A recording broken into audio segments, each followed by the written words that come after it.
नमस्कार मित्रांनो, कशा आहात सगळेजण? चला, या आजच्या नवीन कथेला सुरुवात करूयात. माझं नाव सायली आहे. दिसायला मी एकदम भरदार, उजळ रंग आणि डोळ्यात एक वेगळीच चमक असलेली मुलगी आहे. गावात वाढल्यामुळे असेल कदाचित, पण मला साध्यासुध्या गोष्टी कधीच आवडल्या नाहीत. लग्नानंतर शहरात राहायला आले, तेव्हा वाटलं होतं की आता आयुष्य बदलून जाईल. माझे पती समीर एका मोठ्या IT कंपनीत कामाला होते. दिसायला अगदी मऊ, सुशिक्षित आणि शांत स्वभावाचे. लग्नाच्या पहिल्या काही रात्रीतच मला समजलं होतं की समीर माझ्या अपेक्षा पूर्ण करू शकणार नाही. त्यांचं प्रेम होतं, पण ज्या दमदार अनुभवासाठी माझं शरीर तडफडत होतं, तो त्यांच्याकडे नव्हताच. अवघ्या 5 मिनिटातच सगळं संपून ते झोपी जायचे आणि मी मात्र अर्धवट राहिलेल्या इच्छेपोटी रात्रभर छताकडे पाहत राहायचे. एका शनिवारी समीरचे बालपणाचे मित्र विक्रम आमच्याकडे राहायला येणार होते. समीरने सांगितलं होतं की विक्रम आता गावीच शेती आणि स्वतःचा जिम चालवतो. जेव्हा दारावरची बेल वाजली आणि मी दरवाजा उघडला, तेव्हा समोर उभ्या असलेल्या माणसाला पाहून माझ्या काळजाचा ठोकाच चुकला. विक्रमची उंची 6 फुटाच्या वर होती. अंगातल्या घट्ट टी-शर्टमधून त्याचे फुगलेले दंड आणि रुंद छाती स्पष्टपणे दिसत होती. त्याचा रांगडा चेहरा आणि डोळ्यातली ती धारदार नजर काळजाला भिडत होती. त्याने हसून माझ्याकडे पाहिलं आणि नमस्कार केला. त्याच्या आवाजातला तो जरब पाहून माझ्या अंगावर शहारा आला. "वहिनी, समीरने तुमचं खूप कौतुक केलं होतं, पण तुम्ही तर खरंच खूप सुंदर आहात," विक्रमने हात मिळवताना म्हटलं.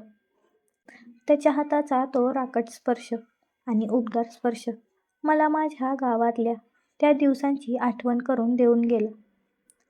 त्या रात्री घरात पार्टी झाली. समीरने खूप जास्त मद्यप्राशन केलं होतं आणि तो हॉलमध्येच सोफ्यावरती झोपी गेला. विक्रम आणि मी मात्र अजून जागेच होतो. बाहेर पावसाची रिपरिप सुरू झाली होती आणि वातावरणात एक वेगळाच ओलावा होता. मी स्वयंपाकघरात पाणी प्यायला गेले, तेव्हा विक्रम तिथे आधीच उभा होता. तो माझ्याजवळ आला. त्याच्या शरीराचा तो मर्दानी दर्प आणि घामाचा तो उग्र वास मला वेड लावत होता. "समीर झोपला वाटतं," त्याने हळूच विचारलं. मी फक्त मान डोलावली. त्याने माझा हात पकडला. त्याच्या हाताची पकड इतकी मजबूत होती की मला तिथून हलणं कठीण झालं होतं. "सायली, तुझ्या डोळ्यातली ती भूक मी पहिल्या क्षणीच वाचली होती.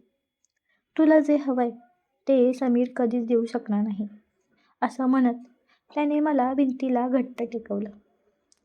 त्याच्या त्या धिप्पाड देहाच्या ओझ्याखाली मी स्वतःला विसरून गेले होते. त्याने आपले ओठ माझ्या कानापाशी नेले आणि विचारलं, "हवंय ना तुला ते सुख?" मी लाजून डोळे मिटले. मग सुरू झाला तो आमचा खेळ, ज्याची मी कित्येक दिवसापासून वाट बघत होते.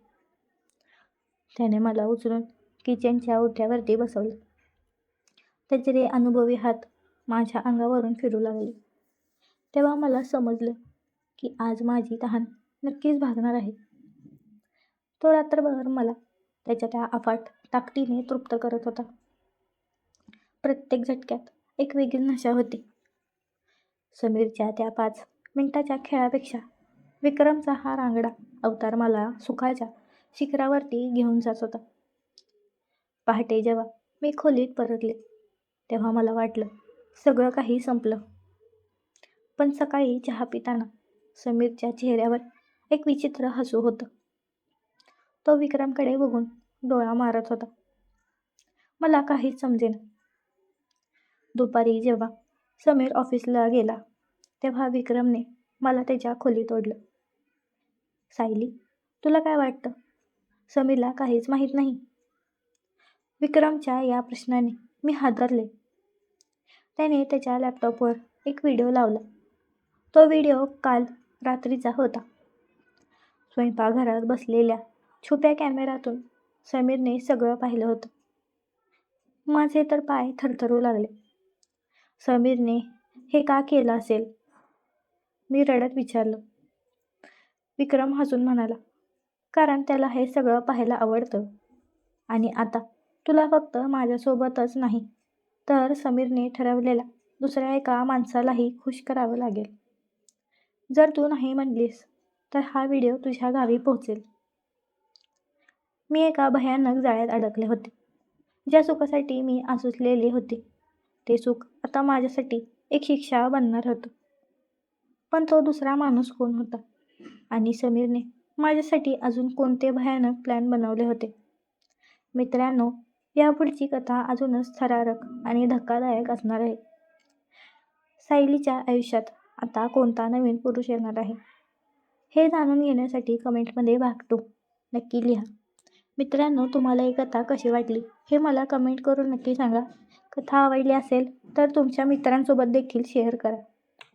भेटूया पुढच्या व्हिडिओमध्ये. तोपर्यंत धन्यवाद.